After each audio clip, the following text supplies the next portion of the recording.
Hello students, welcome to our class. তো কি অবস্থা তোমাদের? আশা করি অনেক ভালো আছো। তো তোমরা তো জানোই আমরা ক্লাস 8, 9, 10 এর পুরা ম্যাথ কোর্সটা একদম ফ্রিতে করাচ্ছি। তো তোমরা যারা যারা এখনো আমাদের ফ্রি কোর্সে অ্যাড হও নাই তারা অবশ্যই এই চ্যানেলটা সাবস্ক্রাইব করে অ্যাড হয়ে যাও। তো চলো আজকের ক্লাস শুরু করা যাক। তো আজকে আমরা খুবই ইম্পর্টেন্ট একটা টপিক পড়বো, সেটা হচ্ছে সংযোগ সেট। সংযোগ সেট হচ্ছে ইউনিয়ন অফ সেট। আমাদের এখানে সংযোগ শব্দটা বেশি ইউজ করব না, আমরা মেইনলি ইউনিয়ন অফ সেটটাই বেশি ইউজ করব।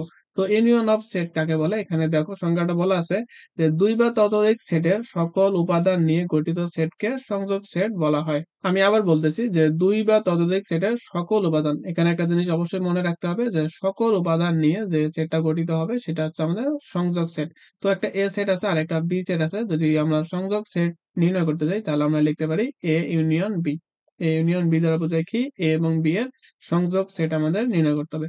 তো সংযোগ সেট আমরা কিভাবে নির্ণয় করতে পারি? তো চলো এটা একটু ভালো মতো বুঝে আসা যাক। তো দেখো এখানে আমাদের একটা সেট দেওয়া আছে, এ সেট 1, 2, 3 এবং বি সেট একটা দেওয়া আছে যার উপাদান হচ্ছে 3, 4, 5। আমাদের নির্ণয় করতে বলছে A union B is equal to what, অর্থাৎ আমাদের এ ইউনিয়ন বি লিখতে হবে। তো এ ইউনিয়ন বি দ্বারা কি বোঝায়? মনে করো এই যে চিহ্নটা আছে না, আমি ইউনিয়ন চিহ্নটাকে একটু বড় করে আঁকলাম। মনে করো একটা বাটি, মনে করো যে এটা একটা গামলা।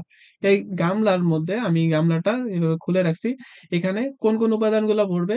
যেগুলো উপাদান আমাদের মিলবে না সেগুলো এখানে আসে ভরবে, যেগুলো আমাদের মিলবে সেগুলো একটা করে আসবে। অর্থাৎ আমাদের এখানে দেখো এখানে 1 আছে, তাহলে আমি এখানে 1 লিখতে পারবো। তারপর এখানে 2 আছে, তাহলে আমি এখানে 2 লিখতে পারবো। এখানে 3 আছে, এখানেও 3 আছে, কিন্তু আমি এই দুইটা 3-এর মধ্যে একটা 3 নেব। দুইটা 3 লেখা যাবে না, আমি একটা 3 নিলাম। তারপর এখানে কি 4 আছে, তাহলে আমি 4ও লিখলাম। তারপর এখানে কি 5 আছে, 5ও লিখলাম। তাহলে এই যে সেটটা উৎপন্ন হলো এটাই হচ্ছে আমাদের এ ইউনিয়ন বি সেট। অর্থাৎ এ ইউনিয়ন বি সেট বলতে কি বোঝায়? যে এ সেট এবং বি সেট এর সকল উপাদান নিয়ে আমাদের যে সেটটা গঠিত হবে সেটা হচ্ছে এ ইউনিয়ন বি। কিন্তু এখানে একটা জিনিস আমাদের অবশ্যই খেয়াল রাখতে হবে যে আমাদের যদি সেটের যে উপাদানগুলো আছে উপাদানগুলো যদি একই থাকে তাহলে আমরা শুধুমাত্র একটা মাত্র নিব। অর্থাৎ এখানে একটা 3 আছে, এখানে একটা 3 আছে, তাহলে এখানে 3,3 দুইটা নিব না, আমরা শুধুমাত্র তিনটা নিব। তাহলে আমরা এ ইউনিয়ন বি নির্ণয় করতে পারবো। তো আর একটা উদাহরণ দেওয়া যাক ভালো মতো বোঝানোর জন্য। তো মনে করো আমাদের এই একটা সেট দেওয়া আছে যে 1, 2, 3, তারপর 5। তারপর বি আর একটা আমাদের সেট দেওয়া আছে, মনে করো যে এখানে 2 আছে, তারপর 5 আছে, তারপর 7 আছে, তারপর হচ্ছে 8 আছে। এখন যদি আমাকে বলে কি যে এ ইউনিয়ন বি নির্ণয় করো, ইউনিয়ন বি কিভাবে নির্ণয় করবো? এই এ এর যে সেটের উপাদানগুলো আছে এবং বি এর যে সেটের যে উপাদানগুলো আছে সেই সকল উপাদানগুলো নিয়ে আমাদের সেটটা গঠন করতে হবে। তাহলে এই এ সেটের মধ্যে 1 আছে, তাহলে আমি 1 লিখলাম। বি সেটের মধ্যে দেখো এখানে এ সেটের মধ্যে 2 আছে, আবার বি সেটের মধ্যে 2 আছে, কিন্তু এই দুইটা 2 থেকে আমি শুধুমাত্র একটা 2 নেব। তারপর এখানে 3 আছে, তার মানে এখানে আমি 3 লিখবো। তারপর এখানে 5 আছে, এখানেও 5 আছে, কিন্তু এই দুইটা 5 থেকে আমাদের শুধুমাত্র একটা 5 নিতে হবে। তারপর এখানে 7 আছে আর 8 আছে, তাহলে আমি এখানে 7 নিলাম এবং 8 নিলাম। তাহলে আমি এ ইউনিয়ন বি লিখতে পেলাম। অর্থাৎ মনে করো যে এ ইউনিয়ন বি বলতে কি বোঝায়? একটা বাটি আছে, এই বাটির মধ্যে যাই দিবা তাই আমাদের আসে পড়বে। শুধুমাত্র পার্থক্য কোনটা হবে? পার্থক্য হবে এখানেও যদি আমাদের একই কোনো একটা সংখ্যা থাকে, এখানেও যদি 2 থাকে, এখানেও 2 থাকে, তাহলে শুধুমাত্র আমরা একটা 2 নেব। আর এখানেও যদি 1 থাকে, এখানে যদি 3 থাকে, তাহলে আমি এখানে 1 নিব, আবার এখানে 3 নেব। আবার এখানে যদি মনে করো যে 5 থাকে, এখানে যদি আমাদের 7 থাকে, তাহলে এখানে আমি 5 নিব, তারপর এখানে আমি 7 নিব। এগুলো আমাদের সিকোয়েন্স আকারে লিখতে হবে আরকি। 1, 2, তারপর 3, 5, 7 এভাবে লিখতে হবে। তাহলে আমাদের কি এ ইউনিয়ন বি নির্ণয় করতে পারবো। তো আশা করি এ ইউনিয়ন বি কিভাবে নির্ণয় করতে হয় সেটা ভালো মতোই বুঝাইতে পারছি। তো দেখো এখানে আমাদের এ ইউনিয়ন বি কিভাবে বের করছি, এখানে 8 নম্বর উদাহরণটা দেখলে আমরা বুঝতে পারবো। তো এখানে দেওয়া আছে সি সেট দেওয়া আছে 3, 4 এবং 5 এবং ডি সেটে দেওয়া আছে কি 4, 6 এবং 8। তাহলে আমি যদি সি ইউনিয়ন ডি নির্ণয় করতে যাই তাহলে কি লিখবো? এই যে এখানে 3 আছে, তাহলে আমি কি 3 লিখবো। তারপর এখানে 4 আছে, এখানে 4 আছে, কিন্তু আমি একটা 4 লিখবো, তাহলে আমি একটা 4 লিখলাম। তারপর এখানে 5 আছে, এখানে 5 নাই, তাও আমি এখানে একটা 5 লিখবো। তারপর এখানে 6 আছে আর এখানে 8 আছে, তারপর এখানে তাহলে 6 আর 8 আমি লিখলাম। তাহলে এই যে সেটটা পাইলাম এটা হচ্ছে আমাদের এ ইউনিয়ন বি সেট। তো এরপর আমরা আরেকটা গুরুত্বপূর্ণ টপিক পড়বো, সেটা হচ্ছে সেট সেট বা ইন্টারসেকশন অফ সেট। তো এখানে আগের যে জিনিসটা পড়লাম ওই জিনিসটার মোটামুটি বিপরীত জিনিসটা হচ্ছে এটা, যে বলছে কি দেখো যে দুই বা ততোধিক সেটের সাধারণ উপাদান নিয়ে গঠিত সেটকে সেট সেট বলে। আমরা এর আগের যে সেটটা পড়লাম এ ইউনিয়ন বি সেট, সেখানে পড়ছিলাম যে সকল উপাদান নিয়ে, কিন্তু এখানে বলছে কি সাধারণ উপাদান নিয়ে। অর্থাৎ যে আমাদের ২ টা সেটের মধ্যে যে উপাদানটা আমাদের মিলে যাবে সেই সেট উপাদানগুলো নিয়ে যে সেটটা আমাদের গঠিত হবে সেই সেটটাকে আমরা সেট বলবো। তো চলো এটাও একটু ভালো মতো দেখে নেওয়া যাক। তো মনে করো এখানে আমাদের একটা A সেট দেওয়া আছে যার উপাদান সংখ্যা হচ্ছে ১, ২, ৩, ৪, ৫ আরেকটা সেট B দেওয়া আছে যার উপাদান হচ্ছে ২, ৫, ৭ এবং ৮। আমাকে বলছে যে A ইন্টারসেকশন B নির্ণয় করো। তো এটা হচ্ছে আমাদের উল্টানো বাটির মতো। এটা আমি উল্টানো বাটি। আগের আমি যখন ইউনিয়ন বের করছিলাম এভাবে একটা বাটি রাখছিলাম এখানে যা আমাদের মিলতো সেগুলা আসে এখানে পড়তো, যেগুলা মিলতো না সেগুলো আসে এখানে পড়তো। কিন্তু আমি যখন এখন বাটিটা উল্টায় রাখছি, উল্টায় রাখার ফলে কি হবে? যেগুলা সংখ্যা মিলবে সেগুলা সংখ্যা আসে এখানে বসবে।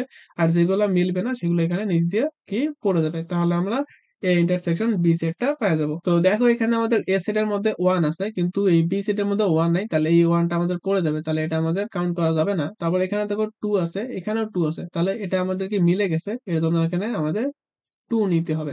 তারপর এখানে ৩ আছে, এখানে ৩ নেই। তাহলে আমাদের কি ৩ টা ওইদিকে পড়ে যাবে। তারপর এদিকে ৪ আছে, ওখানেও ৪ নাই। তাহলে ৪ টা ওইদিকে কি পড়ে যাবে, থাকবে না।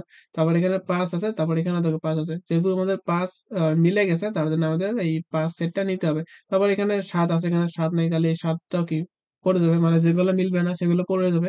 এখানে ৮ আছে, কি ৮ ও আমাদের মিলে নাই। তাহলে ৮ আমাদের পড়ে গেল। তাহলে এই যে আমাদের যেগুলো মিলবে অর্থাৎ যেগুলো আমাদের বাটির মধ্যে থাকবে, বাটির উপরে সেগুলোই হচ্ছে আমাদের A ইন্টারসেকশন B সেট। তাহলে A ইন্টারসেকশন B সেট কোনটা? সেটা হচ্ছে 2 এবং ৫। তো আগের যে আমরা সেটগুলা দেখছিলাম যেখান থেকে আমরা A ইউনিয়ন B বের করছিলাম, তো সেখান থেকে আমরা A ইন্টারসেকশন B আমরা এখন নির্ণয় করতে চাই। তো দেখো আমি যে এখানে যে সেটটা লিখছিলাম এখান থেকে আমি A ইউনিয়ন B বের করছিলাম। তো এখন আমি এখান থেকে A ইন্টারসেকশন B নির্ণয় করব। তো আমাদের A সেট যেটা দেওয়া ছিল, A সেটের মধ্যে কি দেওয়া ছিল?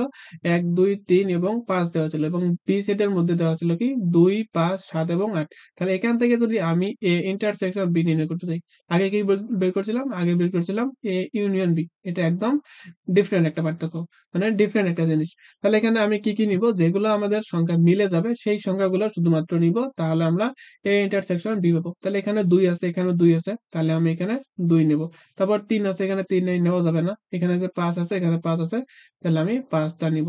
তারপর এখানে ৭, ওখানে ৭ নেই। এখানে ৮ আছে, ওখানে ৮ নেই। তারপর এখানে ১ আছে, এখানে ১ নেই। তাহলে সেগুলো আমাদের নেওয়া যাবে না। তাহলে A ইন্টারসেকশন B এর মান কত হবে? 2 এবং 5।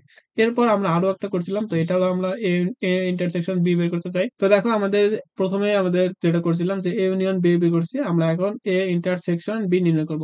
A intersection B। তাহলে আমি কি লিখবো? এখানে A সেটের উপাদানগুলো লিখবো। অর্থাৎ আমাদের A সেট হলো এটা।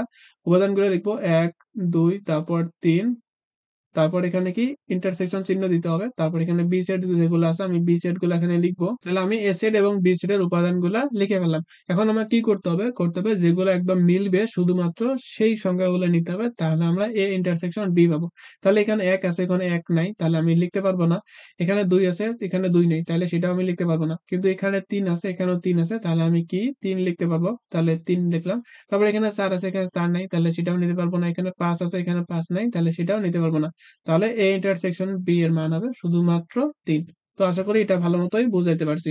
আচ্ছা আমি আরেকটা জিনিস আগের যে A ইউনিয়ন B সেটা একটু জিনিস সেটে গেছিলাম সেটা একটা জিনিস একটু দেখে দেই। তো এখানে দেখো একটা জিনিস আমাদের লাইন এখানে বলে দেওয়া আছে যে A ইউনিয়ন B যখন হবে তখন আমরা কি লিখতে পারবো?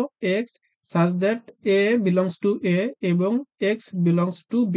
অর্থাৎ X এর যে মানগুলো আসবে X এর মানগুলো A থেকেও আসবে অথবা B থেকে আসবে। A থেকেও আসবে এবং কি B থেকে। দুটা থেকেই চলে আসবে। কিন্তু আমরা যখন সেট থেকে বের করব দেখো এখানে দেওয়া আছে কি দেখো এখানে A ইন্টারসেকশন B এর সময় কি হবে যে X এর মান কোনখান থেকে আসবে? X belongs to A এবং X belongs to B অর্থাৎ এবং দেওয়া আছে এখানে আর ওখানে দেওয়া ছিল অথবা। অথবা বলতে বোঝায় যে A এর থেকেও আসবে এবং B এর থেকেও আসবে এবং আর এখানে দেওয়া আছে এবং বলতে বোঝায় কি X এর মানটা A এর মধ্যেও থাকতে হবে, B এর মধ্যেও থাকতে হবে। তাহলে আমরা কি ওই সেটটা ওখান থেকে আমরা সেট নির্ণয় করতে পারবো। তো এখানে একটা জিনিস অবশ্যই মনে রাখতে হবে যে যখন আমাদের সেট হবে সেট তখন আমাদের এখানে মাঝখানে এবং লেখা থাকবে। আর যখন আমাদের ইউনিয়ন সেট হবে সংযোগ সেট হবে এখানে তখন আমাদের অথবা লেখা থাকবে। তো এটা তোমাদের এমসিকিউ তে আসতে পারে। তো ওটা অবশ্যই ভালো মতো খেয়াল করে অ্যান্সার দেওয়ার চেষ্টা করবা। তো আজকের ক্লাস এতটুকুই। তো ক্লাস কেমন লাগলো অবশ্যই কমেন্ট বক্সে জানাই দিবা এবং যদি কোনো কিছু বুঝতে সমস্যা হয় তাহলে সেটা অবশ্যই কমেন্ট বক্সে জানাই দিবা। আর এই চ্যানেলটা সাবস্ক্রাইব করে রাখো, পরবর্তী ক্লাসগুলো খুব তাড়াতাড়ি আসতেছে। আল্লাহ হাফেজ।